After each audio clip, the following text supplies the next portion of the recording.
So good morning everyone. आजचा दिवस आमच्यासाठी खूप खास आहे, कारण आज आम्ही संपूर्ण कुटुंब एका पवित्र ठिकाणी आलो आहोत. मनात खूप दिवसापासून इथे येण्याची इच्छा होती. घरातून निघताना सगळ्यांच्या चेहऱ्यावर आनंद होता, पण इथे आल्यावर जो अनुभव आला तो खरंच शब्दापलीकडचा आहे. भगवान बुद्धांच्या चरणी उभं राहिल्यावर मन आपोआप शांत होतं. सगळा ताण, सगळी धावपळ क्षणभरासाठी थांबून जाते.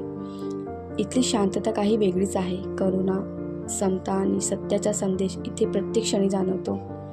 आज जाणवलं, खरं सुख मोठ्या गोष्टीत नसतं, तर अशा शांत क्षणात असतं जिथे मनाला समाधान मिळतं. हा फक्त एक विजिट नाही, ही एक भावना आहे, एक अशी आठवण आहे जी कायम मनात राहील.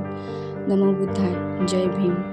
सो येस, इथून जाताना आम्ही फक्त फोटो नाही तर मनात खूप अशी पॉझिटिव्हिटी घेऊन जात आहोत. आणि इथून घरी गेल्यावरही आमचे काही प्लॅन्स आहेत, काही छोटंसं सेलिब्रेशन आहे, ते तुम्हाला आमच्या पुढच्या ब्लॉग म्हणजे अपकमिंग जे आमचे पण ब्लॉग्स येणार आहेत तिथे नक्कीच बघायला मिळणार आहेत.